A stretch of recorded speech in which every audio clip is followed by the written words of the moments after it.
Hello, listeners of the Art Versations podcast.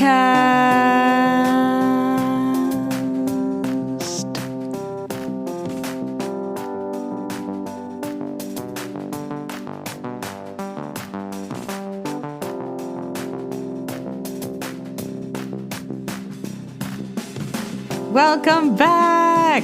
I'm your host, Bri Like the cheese, and this is season 4 of Art Versations, a meditative conversation about the artistic process. If you're looking for creative inspiration within your own artistic endeavors, or maybe you just really like art, this is the community for you. I will sit down with a new artist each episode to hear about their projects and perspectives. If this is your first tune in, welcome. Thank you for clicking on the show. I'm so thrilled to have your wonderful ears for the next hour. Let's get started with my first guest of the season. We will kick ball change things off with Stephen Howe. Stephen is an actor, writer, singer, producer, and more, who will begin his final year of his performance acting BFA this fall. We discussed his many, in capitals, many projects and caught up about how the arts are doing in this 2021 day and age. So, listener, continue on your busy commute or maybe make use of that coloring book you've been putting off for a while. Here is episode 1 of season 4. It is very different to imagine in a black box with 2 lights and then, 2 people standing in front of you. Yes. Versus there's my microwave. There's my, kitchen sink. There's my cat. There's my cat, Yeah. right? Are you ready to go? I'm ready to go. Okay. Okay. Are you sure? Yes, I am. Stephen, are you ready to go? I'm ready to go. Okay. Hi, Stephen. Hello. So good to be here. I'm so happy you're here. Thank you for joining me in my hot apartment. I know, it's actually not hot at all. And you're wearing a sweater shirt. Oh, this is quite loose. Okay. So I'm feeling quite breezy right now. Feels good. No, I feel Feels great. good. Got my Arizona iced tea. Yeah. Yeah, it's not that hot of a day outside today either. So I actually feel pretty good right now. It's a good day to sweat inside. It's a good day to sweat inside. Yeah, it's good to be here. I love your hair, by the way. I didn't get to tell you. Thank you. When I saw you on Zach's Zoom and you peeked your head in, I was like, oh my God, glowing. It looked redder than it is. Yes, it did, because that was the first day. So you actually were one of the few people who saw me with the hair on the first day. I mean, I did post it on Instagram, but it was the first day was super bright pink. And I was actually kind of worried because I wanted kind of a faded pink, but I think I understood that you can't have a dye color that's just a faded pink. Right. It's either 100 or 0. Or 0, right, exactly. Right. Okay. And I washed it twice, and then now it's into this more faded color. So I'm okay, I enjoy that. Yeah, it's got some magenta, but also strawberry a little blonde going. Yeah, I know, which is what I wanted. I love it. I will say it is I did get the hair, and then immediately remembered that I'm an actor, and I was like, oh right, there's auditions new that headshot. I need to. I know. I just got them 2 days ago. It's I sometimes forget. I was I really want pink hair right now, and I got it, and I was oh wait, there goes all the auditions. It's the one thing that kind of holds you back. I feel holds me back from doing anything crazy with my body or my appearance, because then I'm $300 more to spend on headshots. Yeah. Is this the appearance I want to be making at a very professional audition? Yeah. The thing is, I was talking to my friend about this, and you could have dyed hair blonde or dark brown or whatever, and it'd be okay. But I think just pink is a pretty niche color. It's bold. It's a bold statement. I know, it's not very a common color.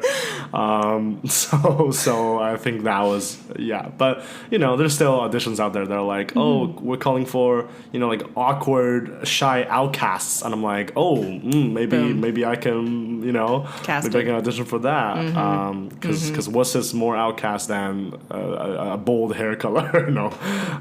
But that's my pink hair story. But I feel good though. I feel good, which I think is more important. Wonderful. Yes, that's most important. I think there's something so exciting about changing a completely, familiar part of your body or even just like getting a tattoo is like so exciting. Yeah, I haven't like dyed my hair in 3 years now. Wow. So yeah, the last time I dyed it was the summer before I left my hometown Victoria, BC, and I had light purple coming to Ryerson, or X University now.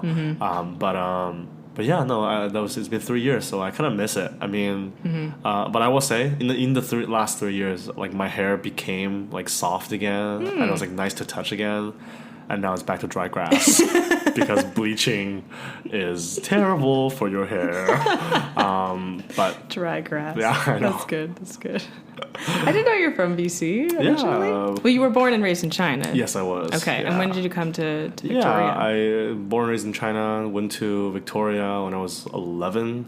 Okay. And then, oh my god, my 10 years being in Canada is coming up. Yeah, January of 2022 will mark my 10 years of being in Canada. Wow. I know. It's been Did you come with your family? No, just with my mom. Oh, yeah. gotcha. Okay, so my okay. mom was the only person who came to Canada with me. So majority of my family is actually in China. Oh, wow. Yeah, I Okay. visit them every few summer. I was supposed to go back last summer to visit them. Couldn't. And then obviously the world That's so sad. shut down. So yeah. But it's all good. I stay in touch with them. So it's good. For you. Wow. Okay. So you came to the West, and then you moved to Toronto for school, right? Okay, yeah. Like me, I was from Ottawa originally, but I Right. moved to Toronto for school. And Victoria is like beautiful, like floral forestry, Yes. and then versus like Toronto city buildings, Industrialized, yeah. tall hot tunnels, hot you know, tunnels, yeah. Like, what was that change for you? I mean, strange, but the thing is, like, because I was originally born and raised in China, like, when I left China, there wasn't a lot of greens back there, so okay. I think I always grew up in a pretty, like, grayish environment. So being in Victoria was just like such a like nice like breath of fresh air. I actually developed pollen allergy in Victoria. Fun fact, yeah. So I never had pollen allergy before, and I developed it when I was living there. Okay. Just because there were so many flowers, you know. I mean, like I love living in Victoria, but I also like, and I feel like I say this all the time, like being young, I just like can't be in a place where I can like properly appreciate the greens around me because I'm always pursuing like in a project thing, or like I wanna be here and do this. I'm running around, Yeah, so yeah. I never really get to like appreciate like just having the greens surrounding me. And the same thing with Toronto. So, like, mentally speaking, the shift wasn't that significant because I was just like, because in Victoria, I always tried to keep myself busy. And I came to Toronto, and then the mentality was still the same, right? Like, Right. keep busy. But the scenery, I do miss Victoria's scenery. That's like a place I want to go back to in the future. Okay. Like, open up my own little ice cream shop that's also like a theater or something, you know? Oh my gosh, I love that. That's like that's kind of the goal in the future. But obviously, I just feel like at this age, I just need to be like here in the big city, and you know, talking to who knows who, you know, because there's so many people here, and I love people. yeah. So that was yeah. Everyone is like running around together, so we all kind of have to be close to each other. Exactly. One of the things that like I think the pandemic has done is kind of really separated all of us artists, not just Canadians, but like artists in general. But maybe it can help us to like merge between the virtual and the in-person world and like be able to be connected in person when we need to be for like live things or anything that feels more like a project in person. But then like you could be working with someone who lives in like Russia or, you know, anywhere else around the world. Yeah. And it still connects us in some kind of way. I don't know. What do you think about that? I mean, I thought that was the most like exciting thing about doing like virtual art for this last like a year or so, because like I think that the complaint with performing arts, like live performing arts or like theater and dance, was always like the inaccessibility of it. You know, like it's not very accessible. Yes. And it's very elitist, you know, because like you have to, you know, if you want to see a murder show, it's like $50 a ticket. You know, like you have to pay these like big monies to see this like big luxurious live productions. Massive and there's production, and there's a certain level of like, you know, gatekeeping like everyone from seeing it, and that's like the magic film always had, right? Which was like anybody anywhere throughout the world can watch your film as long as you release it internationally, you know? That too, it like connects the audiences with exactly. their artists too. Wow. But I will say there's like, but it's sort of like catharticness that you feel from watching live art is like irreplaceable, right? Like, I think just like watching something, like watching conflict go down right in front of your eyes versus like a screen a layer removed is very different. It's funny because like now, because we've had this year of like being trapped away and making art that's like, you know, in your own bedroom, in your own living room and stuff like that, like I've began thinking about like how to make theater more accessible. Sweet. But then at the same time, like it's so difficult because like throughout this year, like National Theatre and these like big theater companies release pro shots. Yes. Right. Even Hamilton, right, released pro shots. Totally. I know watching them was exciting, but also a part of me was like, oh wait, like I don't enjoy this because I'm not there. You know, like I just feel like I'm watching. I don't know. I just feel so removed from watching these people. Which was also like just so interesting. So, yeah. Is it because they were still in the theater? Is that why it felt like, oh, I really should be sitting? I think where I used to sit. Yeah, I as think an audience member. Partially that, but also partially it's the fact that and this is the whole like elitism thing that I was talking about with theater. Like the rules that you respect when you're in a theater space is not being respected when you're at your home. Totally. Like I think it was like Frankenstein, National Theatre like released Frankenstein. It was like with Benedict Cumberbatch, right? And I watched it on my couch. You know, and every 20 minutes I would check my phone. Yeah. I would get up to get water. I would get up to like get chips. You know, I would go to the bathroom, pause it, go to the bathroom. You know, and it was just like that. Like, I wouldn't be able to do that if I was in a theater. You know, it changes the experience. It does, and I think like my attention span is not kept in suspense because I'm just easily distracted by every other thing that's in my living room. Right. So. Yeah, I watched Angels in America with the lovely Kat Sinclair over Zoom. Love her. And which was also by the National Theatre. Yes. And it's like a 6-hour. Yes. Right? Epic. It's huge. It's like 2 movies, but like plus another TV show. Exactly. And we watched the first part, and I could just feel myself like fading out. It was almost like I left the theater completely. Even though I was still looking at the screen, I was still listening somewhat. But I think the 2-dimensional screen I'm looking at doesn't seem as lively as it would be when I'm watching someone 3-dimensionally on stage. Not at all. And I think it is also like this different thing. Like why the film medium and the theater medium is so different is that if I'm watching like a theater show and say we arrive at this point in the story where the character is going through this emotional turmoil of like emotions, and I get to watch that actor break down right in front of me, you know, into these like small nuanced moments of performance versus film. You know, you have close-ups, you have distant shot, wide shot, you have music, right? That supports the storytelling.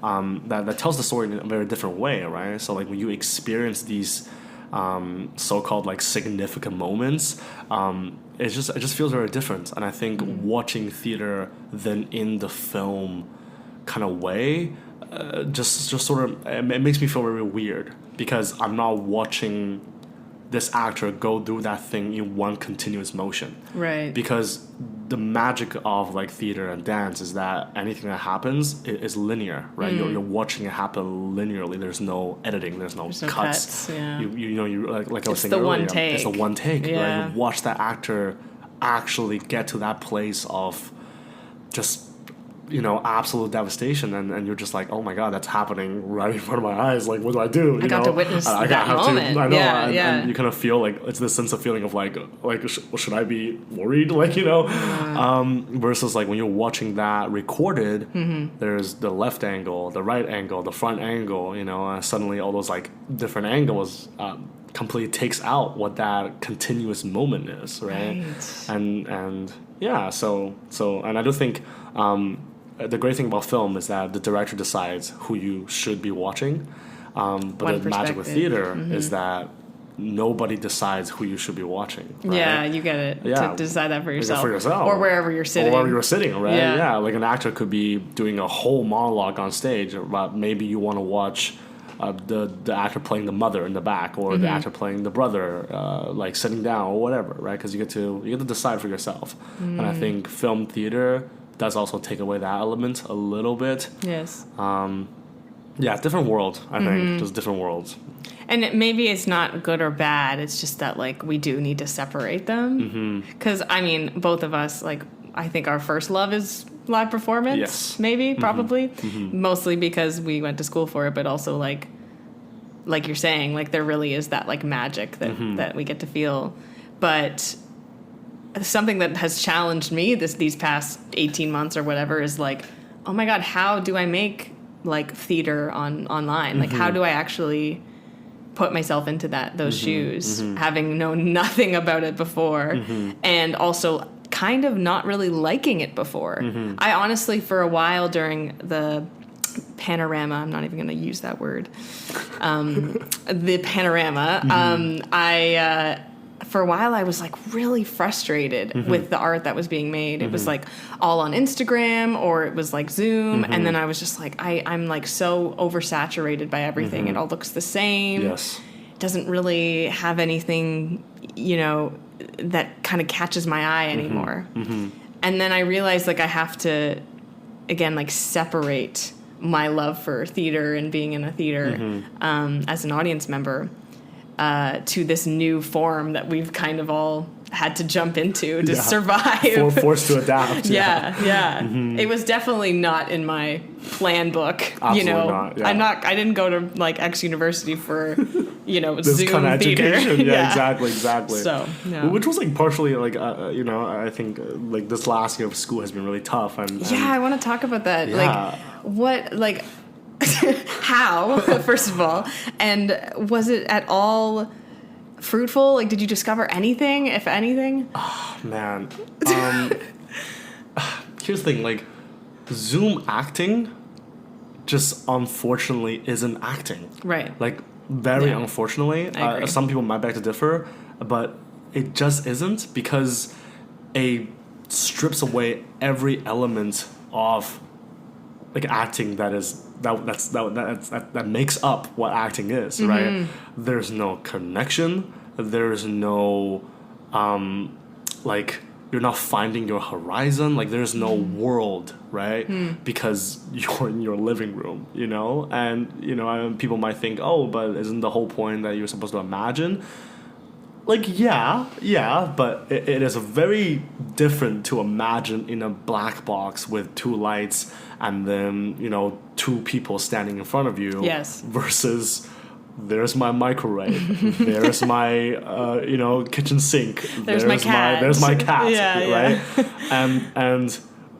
Yeah. And I'm honestly, like, very blessed to be in the class that I'm in, because there's a lot of very, very good performers in that class whom inspire me from a day-to-day basis. And throughout this year, there's, like, a lot of them actually showed, like, so much resilience, and were able to still turn in, at least, like, to me personally speaking, like, they were able to turn in these, like, incredible performances still, even over Zoom, which was super inspiring. But definitely, I think if you were to ask any of them, and, like, obviously me included, this is not the preferred format of performance. Right. And also, I think just the space. And that's the other element. Like, I'm sure as a dancer that you know. Oh my God. The limitation of a space has never felt more suffocating. Suffocating, constricting. Yeah. Like, I can't even stretch my arm without fear of, like, touching my cabinet. And the thing is, like, I've been in small theaters before, right? Right. It totally isn't, like... No. Like, it's not about how big the stage is. No. It's the element of space of, like, when I'm on a stage, even though it could be 4x4, but I still know what I need to do to deliver my performance. Absolutely. Versus in my living room, I'm just like, I don't know where to go. Like, I don't know where to go. That's so true. That's so true. Like, space really does inform, like, what kind of quality I'm going to have in my dancing, or, like, can I use the floor?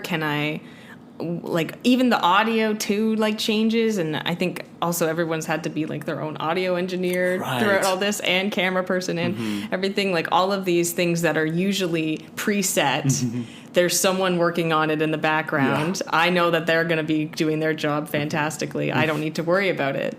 Not so much when we're all at home, and you know, some people even were like living with their parents or like, you know, I was living with my grandma for a long time, and like, it's just like, well, this has now become a home studio, a home theater, a place where I also eat, but I'm going to like turn and make into a space for art.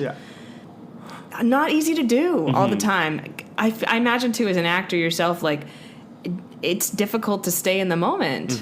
How do you like bring yourself back? You know, like first of all, like you said, it's super hard to stay in the moment because, you know, you could be doing something and suddenly somebody, if you're living in like apartments, right? If you're not living in a home, you're living in apartments. Sometimes, you know, your neighbors come home and they close the door a little louder than usual today. And suddenly you're like out of it, right? Or like a plane goes by. A plane goes by like it's happening right now. So it's definitely hard. Actually, like you talking about the whole distraction thing reminds me of a little, not really an anecdote, but like just an experience I had this year doing like online theater and stuff like that. For our first semester show, we worked on Three Sisters by Anton Chekhov. And we had a big name director, let's say big name director, from the Royal Shakespeare Company come in and direct the show, which was like, you know, big deal, super exciting. I'm not gonna mention his name because I don't wanna make this personal. Fair. But there was a instance where some people were rehearsing over Zoom. We were rehearsing the play at this point now, and I guess someone's background, someone's dog started barking, right? And then so they had to be like, oh, sorry, blah, blah, blah, blah. And they had to go take out the play? Dog. Well, I mean, it wasn't during a performance. It was during a rehearsal. You said that. Okay. Yeah, so they had to go take out the dog, and then they came back.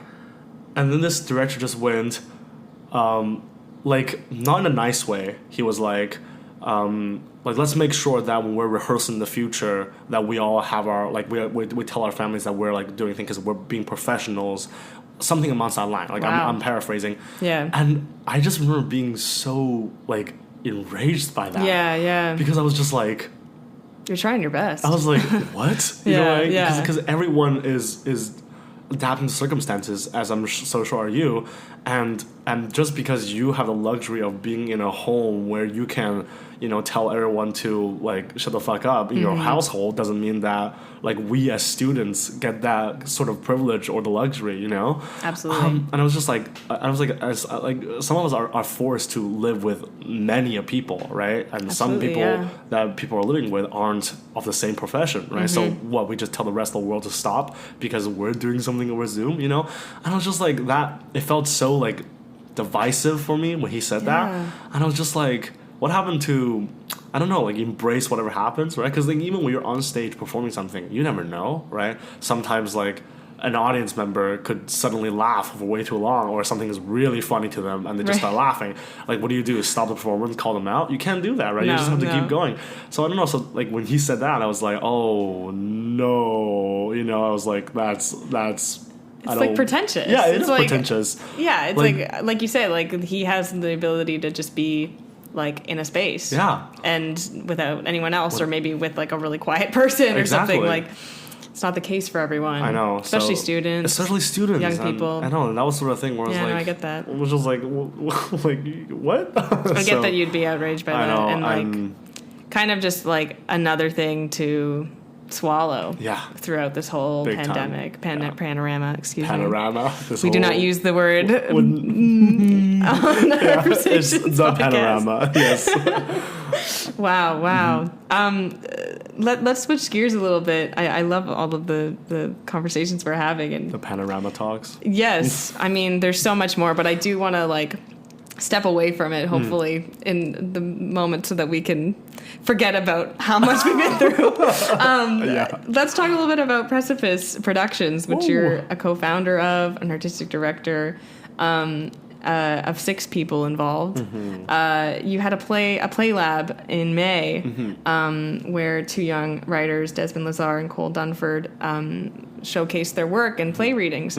One of the things that I really enjoyed about it was that you could sit and watch it in rehearsal, kind of. There was an accessibility to it, even if the play was finished and everyone had rehearsed something. Like, readings for me are also like really exciting because I love whatever happens in that moment. What does it mean to like as a writer yourself to like allow a platform for people to showcase their work? I mean, being part of like Precipice and everyone involved, and everyone will tell you this. Like, it's really important for us to because we're young people, right? And that was always like our company's model, sort of thing, which was like we wanted to see young work being made by young people, created by young people. Love it. Because as much as there's great theater in Toronto, not a lot of it's being developed by young people, and I think. And for the few amazing writers who are young out there, it's like those are the shiny examples, that everyone else sort of, Yes. So it's really important for us to really focus on that aspect. And New Play Lab, I mean, it's funny because before the New Play Lab, like I had been doing a lot of script readings. Yes, which I love as well. Yeah, totally. And that was like so I started off with I wanted to read this play or that play, and I just asked people in my class, right? And then eventually people were like, hey, like, are you like, you should do a reading of this, and I started getting recommendations. Cool. And then it started being like, people were like, oh, like, if you're ever doing a reading of this, like, let me know because I want to participate. And I was like, oh my god. And so eventually I started reaching out to people who've graduated, people who just came to the school, and I just found, at least during the panorama, during this whole year, that's the only thing I'll censor you on. During this whole year, it's been just a great way to connect with people, and also like the lack of pressure, because like nobody was like, oh, this is a performance, I have to treat it seriously, like this was just, we just do it for fun and I get to do a character. Like, we read scripts that are like Inglourious Bastards, where everyone speaks German in the script, right? So we did German accents throughout the entire reading. Like, it's just a really fun thing. So then when New Play Lab happened, it sort of kind of was like a continuation of that idea, sort of, where having people come in, but except for now we just turn into a much more professional environment where we get to, workshop young playwrights' words and just get a first-hand feedback from other young people. And then we did invite people who are, much older as well to come in and listening on to kind of see just like what young people are doing, because I think obviously lived experiences is the longer you've lived, the more you have to speak about. But I don't believe like age determines how much a person knows. Totally. I feel like sure that you could be 20 and not know what it's like to have 3 wives and 2 divorces as an 80-year-old. Like, obviously you wouldn't know stuff like that, but I'm like, I think when, especially in like playwriting, where it's all about the imagination of the writer, I was like, I don't think, I don't think there's a cap on that. I think like anybody could. So then doing, I mean, like Desmond's play, right? Like Desmond's play, The Fire, is about these like 3 people in their like late 40s, right? And then Desmond himself is like 21 right now, and it's just it's so great because to me I'm just like these characters don't feel young to me, like they feel old, and it's exciting to see these nuanced older character being written by young people as well. So so that was all exciting. And then obviously doing New Play Lab, beforehand we did 2 rehearsals before the actual performance, so then we were also able to, I guess, work out a little bit of what it would look like over Zoom. Yes. Yeah. More professional than just like, let's sit down and see what happens. What happens. Yeah, exactly. Cool. Exactly. Yeah. So that was been we're actually doing one again. Oh, wonderful. Yeah, we're when? doing another one coming up in August. Yeah, we haven't determined a date yet, but probably late, mid to end of August, I think. By the time this comes out, it'll be August. So perfect. Check it out. Yeah, check it out. Check out New Play Lab. Yeah, that's so cool. I think it's wonderful that, like, again, like you say, like the connection, the community, keeping us like together, even if it has to be online, and then also like using young perspectives as a way of us to like really see what is out there. We don't have to just go and watch Mervis stuff to like feel and to be, you know, inspired. I respect it a lot, and I admire like the extra work that you did and that everyone in Precipice did to like continue that thread of connection. Oh, thank you so much. Yeah, it's not easy. It's not easy when like you're not in the same space, I know. and you know, you have to figure it all out by yourself. I think that's really cool. And like even just the fact that you and the 5 other members are like still in school with this company, and like any chance you get to work on these projects and like put your heart into these projects. I mean, like I can't even imagine like where you'll go after school because you've had all of this experience. It's so cool. That's like something I'm super thankful of like all my like co-members, because like it's funny because the 6 of us don't really hang out as a group. Oh, like, really? Like the 6 of us, like we're really good friends. We're all really good friends individually, but we don't really like, you know, go on group hangouts, the 6 of us, you know.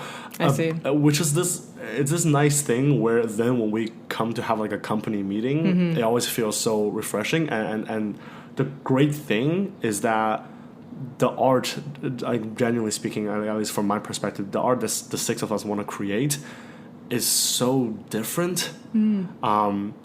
Like everyone is so different from everyone, and to come together and still, but then the one thing that we share is this like ambition that everybody has, which is just so exciting when we have meetings to talk about, you know, doing things like the New Play Lab, because then it will be, you know, this is the idea, and then somebody will be like, yeah, and also what if we do this, and somebody will be like, oh, also what if we do this, and suddenly, you know, at the end of the hour we're like, oh, we have a thing, right, different perspectives coming together, which is like always so exciting. And so I'm super thankful to be in a company with these lovely folks. Oh, that's so wonderful. Yeah, so you have a New Play Lab coming up in August. That's great. Anything else you want to promote from the company? If you that's can? it for now. I Cool. think Cool. some things are coming in. Stay tuned. We don't know when yet, but some things are coming out. Does everything come out on your website and Instagram It does, and stuff? it does, Perfect. yeah. That will be linked in the description for sure. Amazing. Yeah. Okay, and then, you know, as well in this plethora of things that you're doing, you've had 2 films. One of them like a live show that was filmed, right? Like on stage. But this the first one I want to talk about is Color Silence, which was streamed with the Human Lights Festival in June. A black and white short film, mostly silent film. There's like music involved, right? There's music and there's dialogue. A little bit, yeah. But it's not dialogue in the traditional sense of like characters talking to each other. It's kind of like this. It's recorded audios of conversations the actors had with their parents. Okay, because yes, it features an all Asian Canadian cast. Yeah, it does. So, and you talk about like reconstructing the dialogue from the prior generation around anti-Asian violence. Is that right? This is all stuff I got from the website, so please correct me if I'm wrong. No, that's correct. But what a message! I mean, especially right now with the panorama being so hateful towards Asians, and I just want to ask, like, why do you feel like that's so important right now, and like how are you able to get that message across? The Asian community is tricky, like, and I say tricky in the sense of when the Atlanta shooting happened, which was like sort of like where this idea birthed from, because this festival happened in Atlanta, Georgia. So I thought I thought how poetically, you know, how poetic would it be to submit a film that was inspired by the or like brought on by you know the Atlanta shooting to them to submit to this festival, and the whole idea sort of came from when that event happened. There was obviously many places in the world, became outraged, and people were protesting in the street, for Asian rights and all that good stuff. And then I remember like coming home one day, and then my mom was like, "Oh, like, have you like been following what's happening?" Right? And I was like, "Yeah, like I have." And I was like I just sort of did a check-in with her, right? I was like, "Are you doing okay?" And she was like, "Yeah." And she was like, "Don't go to any of the protests, yeah?" And I was like, Oh. I wasn't planning on it when that conversation happened, but I was like, why not? Right? And she was like, "Because you only attract more danger to yourself." Oh. And then, like, her saying that, and it was this weird thing where, like, in the moment, I felt like I was gonna cry on the spot. Yeah. Because there was like. It was this, and in the film, before we shot the film, there was a lot of conversations regarding how Asian people don't really say "I love you," or Asian parents to their children wouldn't really say "I love you," and a lot of the love is shown through acts of service. And in that moment, I both felt so loved, but also so angry. Just with what's happened in the world, because her telling me not to go to the protest was her form of saying "I love you," right? And as much as I was able to appreciate that, another me was sort of being like this is what our last generation's thoughts on these kind of things are. Wow. Right? Yeah. Which is like how we can better protect ourselves. It's not about how we can make an impact in the world. It's like how we can better protect ourselves. It's a classic thing of like, oh, like they're not racist. It's because we're Asian. And it's like no. It's not because we're Asian. It's because they are racist. So that's how the idea sort of came together. From this moment with your mother. Just that moment, and Wow. I was like, oh, okay, yeah. I was like, Something needs to be something needs to be said. formulated. Yeah. Which is the reason, partial part reason why the film was mostly silent, because I really wanted to kind of observe the creative structure of how storytelling can still happen without communication. Because to me, I'm like, even though it's what my mother said that sort of got me thinking about this film, but it's really the silent moment afterwards that I was like drenched in, that I was like, this is an uncomfortable moment. Like, I dislike this moment. Why was nothing being said? Yeah, because nothing was being said, right? Yeah. And I wasn't able to engage in that conversation with my mother until like 2 weeks later, when I had time to kind of process it, but in the moment I didn't even know how to engage in that conversation, right? And I was like, and it's that sort of silence that sort of inspired like silence. And then for color, it was because I thought, obviously being Asian people is being POCs and people of color, but then making the film black and white because I felt that the issue itself is a very black and white issue. Wow. I think for people who are like, no, it's a complicated issue, like it roots in this, and I'm like, no, it's not. There's racists and there's non-racists, Right. That's it. There's people who will inflict harm upon other people because of the skin of their color of their skin, and there are people who wouldn't, right? I'm like, that's it. There's no. Obviously, the conversation goes a lot deeper, but sort of at the time when I was trying to come up with a name for the film, that's sort of like what I landed on. I was like, and then for the film, a lot of it. Thanks to my amazing cast members who was able to contribute a lot before the filming actually happened. And then it was sort of this lovely moment where everyone shared a very similar view because most of the people involved in the production also has that relationship with their family. Wow. Which is this like Ooh. removed layer of like, I want to talk to you about these kind of things, but I also can't, and so then the film is told in 4 parts, but then there's a 5th part, which is just like audio recordings of the cast members with their parents sort of talking about just like what is anti-Asian violence and how does that impact our community and how and what can we do and why don't we have this dialogue, you know? Because we've been around for a long time now, and the fact that this like dialogue is still not being had actively is troublesome. But I think like every day we move towards the right direction, and there's this great thing that Sean's mom, Sean, who's an actor in the film, his mom said it was like every generation has its calling, and I was like, yeah, and I was like, and I feel like I've arrived. This is at ours. this yeah, is ours, yeah. and I was like, I think this is ours, yeah. So that's kind of how the film came about. Wow. From that moment, and then for all the actors to sort of feel similarly kind of stuck in this silence, like you say. Wow, that's so like it's one of the things that I think art can do for us and can open for us is the dialogue of something super uncomfortable, or seemingly feels uncomfortable, and if the conversation is said in a way that is passed on between so many people, like it almost feels more digestible. Like we can talk about it, or whatever the conversation is, because we're sharing it together.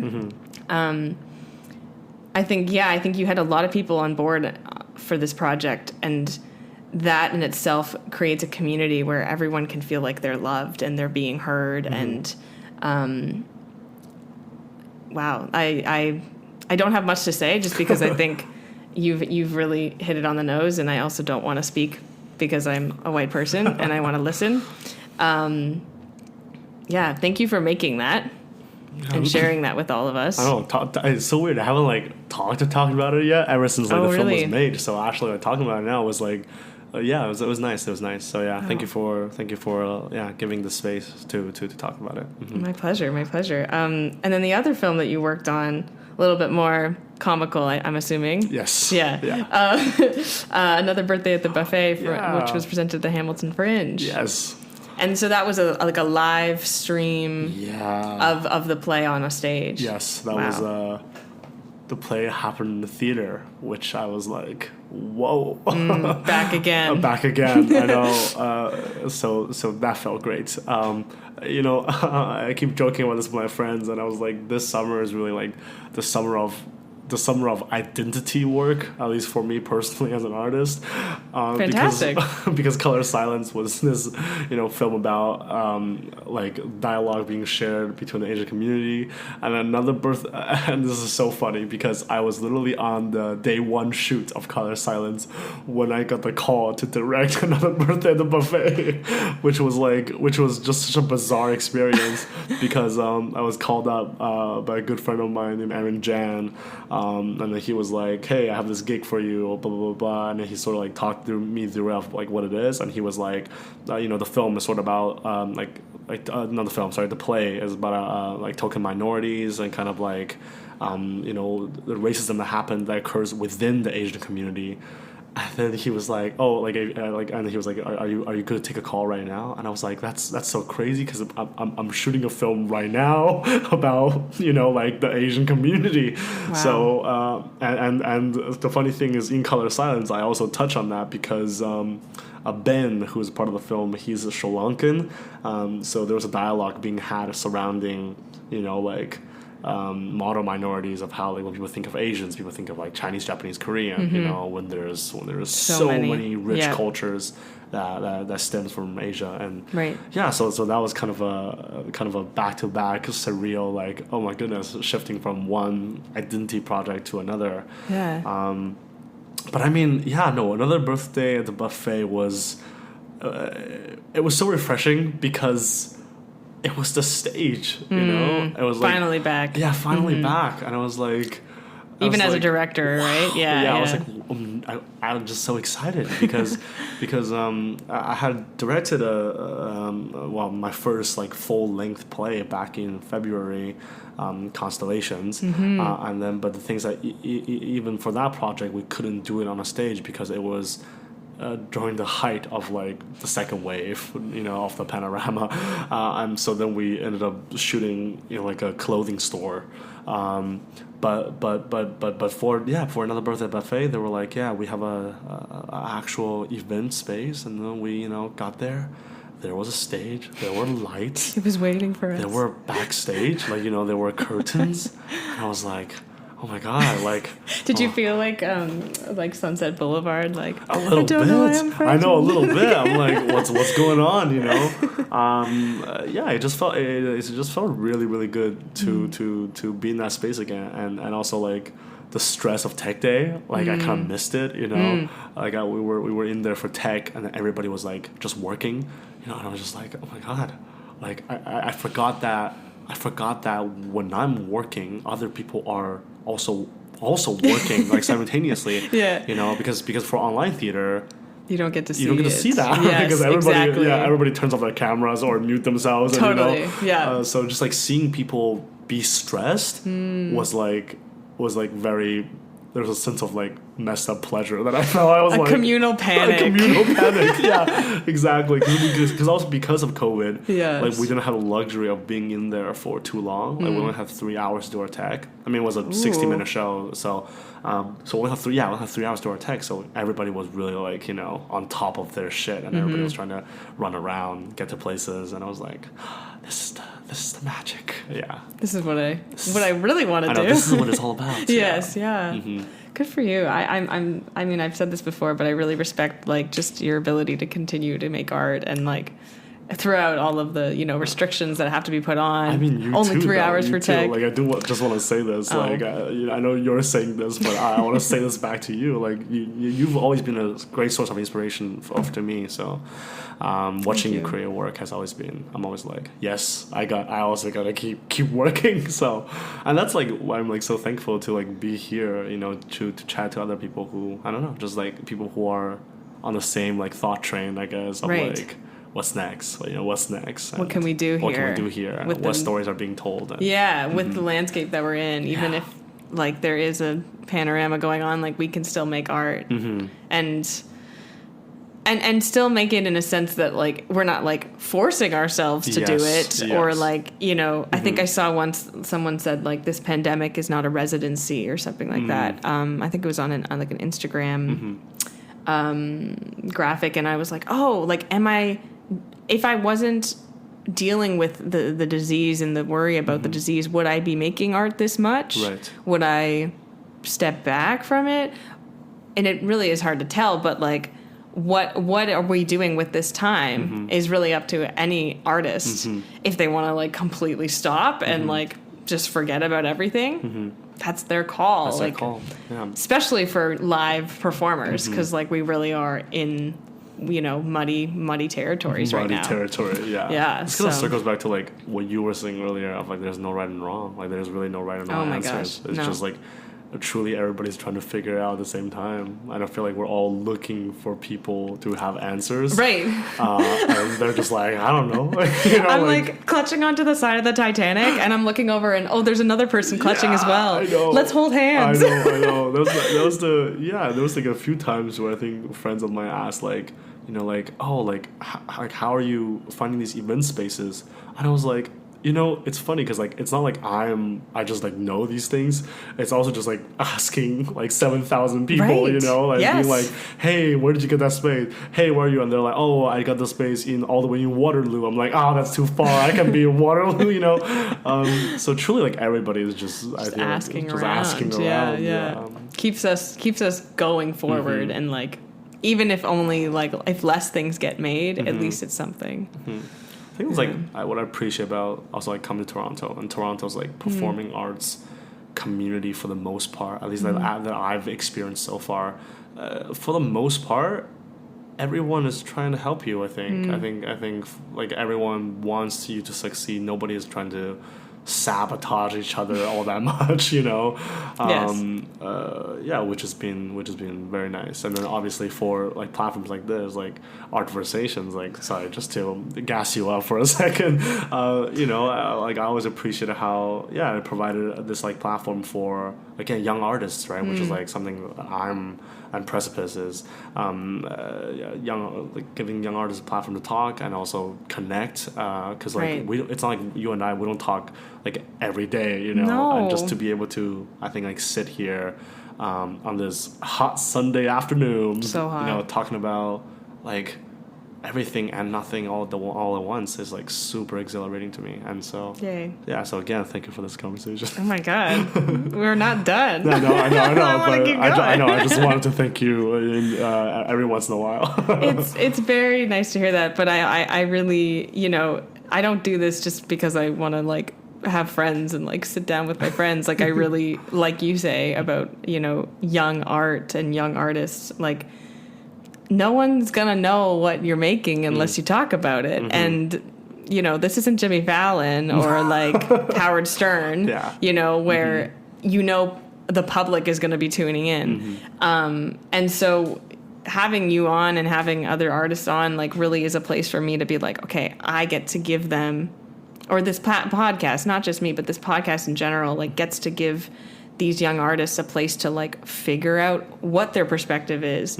Actually vocalizing it can like really inform like what you actually want to do with your art, and through conversation too. So anyways, we're doing the podcast, so I don't want to like talk more about it, but like I appreciate that you said that, and I'm so happy you're here and that we actually got to do this and sit down. Before we go, because I think we're gonna wrap up very soon. You're also working on Breakup Time Machine, which is a film that you were in the teaser of, so not necessarily in the final project. But just talk a little bit about like what that experience was, that process. Yeah, sure. I mean, it was great. Bobby Markov, the wonderful person who you know and a great friend of many, just reached out one day and was like, "Hey, I'm shooting this little trailer thing. Like, would you be interested in being a part of it?" Right? And I was like, "Yeah." I was like, "Why not? You know, I'm not doing anything crazy right now." And you know, at the time when I said yes, I actually wasn't working on anything, and I said yes to a project, and then everything else came along, which was kind of funny. So in a way, the Breakup Time Machine was kind of my rabbit's foot a little bit, where I was like, you know, that I said yes to the project, and then the other two projects came in, sort of thing. It was a great group of people. This is what I love about like Bobby and working with Bobby, is that I just get to meet like so many people that I would otherwise have no way of meeting. Hayden Salter, who is a great cinematographer who worked on Breakup Time Machine as well, ended up being the DP for Color Silence. Oh, wonderful. Francis Santiago, who is an amazing set designer who worked on Breakup Time Machine, ended up set designing for Another Birthday at the Buffet, as well as Color Silence. Connected. Oh my gosh. Yeah, so you know, it was just like, it was just so good to be in the environment where like, and that's, you know, what Bobby, a lot of stuff that he's doing is always that, which is like, it's not just ex-university people, and not that there's anything wrong with working just with ex-university people, but I think it is nice once in a while to branch out of your circles and then, you know, feel out what other people are like, right? Like, absolutely. How everyone else is working. You get to like really do it like a 6 degree of separation type deal. Totally does, yeah. And so out of luck and out of just like happenstance that someone would connect you with another person. And also like the removal of this like invisible prejudice too, because I remember so for Breakup Time Machine, I drove Francis on set with me, so we carpool together to go on set, and then Francis attended York University. Okay. So then on the car ride there, we sort of like chatted about like this weird, it's not a feud, but there's this weird like thing that like ex-university and York have, which is something that I've always like known a little bit about. Yeah, it's kind of in the streams, but it's not very. And I sort of just like I asked her, right, and she was like, yeah, like our professor would say like, oh, don't work with like Ryerson people, they're all terrible, whatever. Whoa. And then I just remembered the few instances of like my professors being like. Oh, like you're here because this is one of the best schools in the country, whatever. And then like, I mean, you're not at York, you know, just like talking about York in a negative light. And it was such a funny moment because both of us then just looked at each other.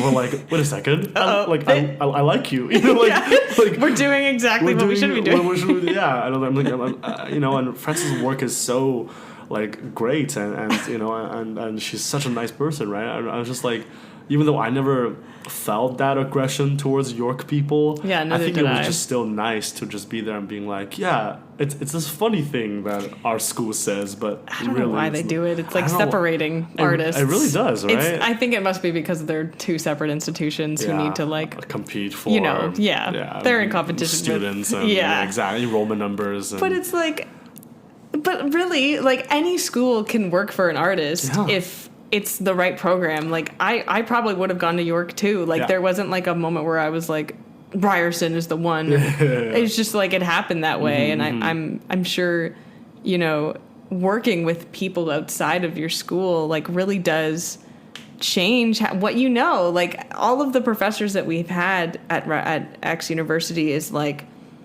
it really is just like one opinion, and it's not right. It's not wrong. It's just the one stream, exactly the one, you know, pathway that they wanted us to go down, and that's just so limiting, and like I know really does put up four walls around every artist. And it's so crazy because like truly after you graduate, it just does not matter anymore. It doesn't. Like, it doesn't. I know. I mean, depending on what kind of line of work you want to go into, but if you're in the line of like creating art or like, you know, all of that is stripped. It's gone. It's gone. Who cares? Like I never go see a show and then look for what school they went to in the program. You know, sometimes they put it in, and I'm like, oh, interesting. This person's from York, you know, or whatever. Right. But like, it's never something I'm like, okay, I'm gonna go to the program. Like this actor, was he from Ryerson? Was he? You know, I never think about that. Right? It means nothing because like, there was this director who came into X University in my first year, Kenny Leon, who was like a big name on Broadway. He said this thing when I was in first year, and I still remember till this day. He was just like, because I asked him a question, and I was like, you know, what are your thoughts on attending schools for education in terms of like acting and directing and all that, and just doing it, right? Because I think there's a certain romanticization surrounding like finish high school and just go out in the world and do it, you know? Right. And then he was like, I mean, the question doesn't really mean anything because talent has no zip code. And that was just like... That's a good line.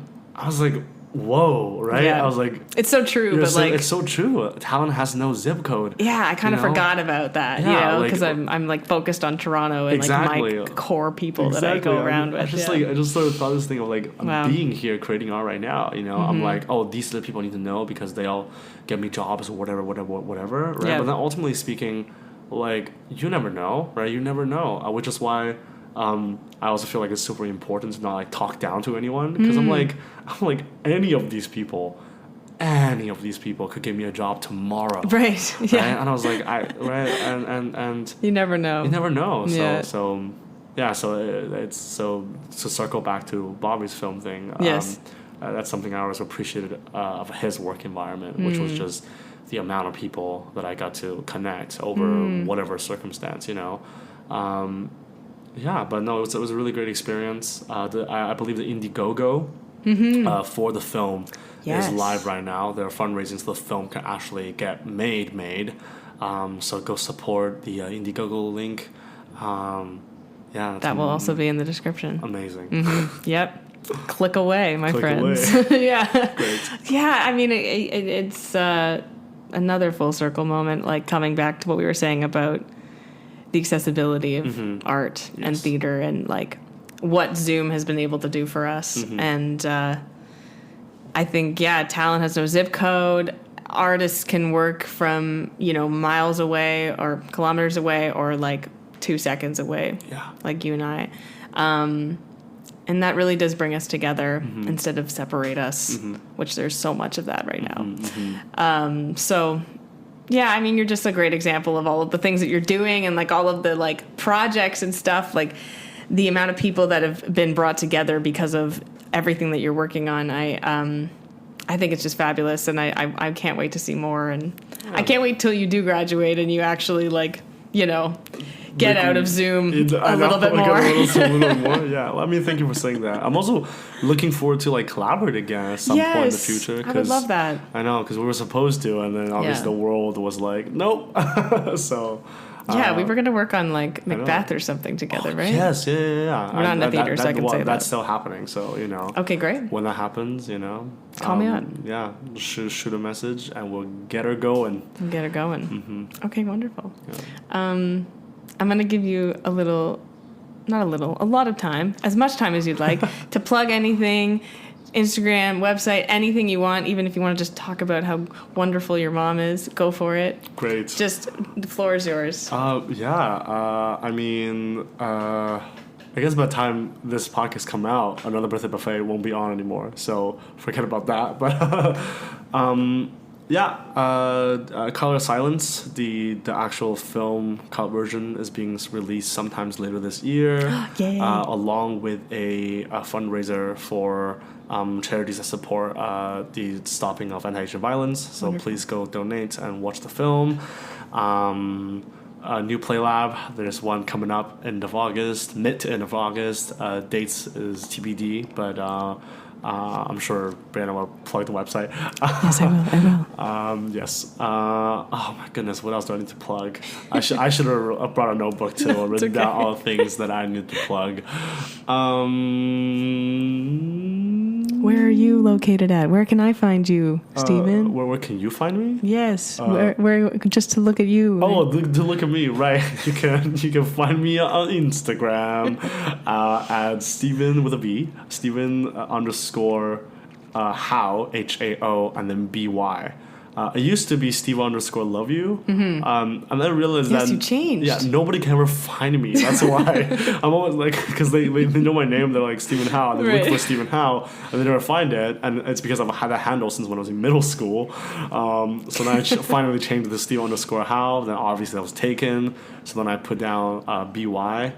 Because Bang Yu is my Chinese name, so I was like BY, and so it became How BY because in China your last name goes first. Okay. So that's my Instagram handle now, and the rich culture that comes behind the name. No, I'm just kidding. The origin story. I know. Also go follow Precipice Productions on Instagram at Precipice Productions. Yeah, I think that's all the things I need to plug. Stephen, you're wonderful. No, you're wonderful. Thank you for having me. Thank you so much. Thank you. Yeah, this is so much fun to sit down and pick your brain and like really, really hear about the multiple, the rainbow of projects that you're working on. I've watched from afar, and I'm just so happy that you're working and staying dedicated and staying inspired. Thank you so much for saying that. Yeah. You as well. I'll constantly the co-inspiration or the mutual inspiration is what I meant to say. Another co-inspiration. But no, thank you for having me here. It's finally good to be here. So it's so good to be here. Okay, bye. Okay, great. Thank you.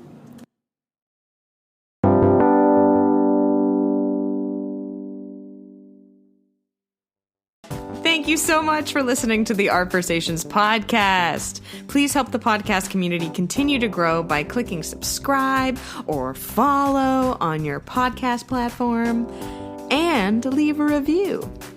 As well, follow the podcast on Instagram at ArtVersationsPod. You'll find photos of the guest you just heard, plus highlights and quotes from each episode. Let's keep the Art Versation going. Send in a DM with your thoughts about art and any questions you might have for guests. Special thank you goes out to Jen Marquez and Maxim Bartnowski for their contributions. And thank you, listener. Till next time.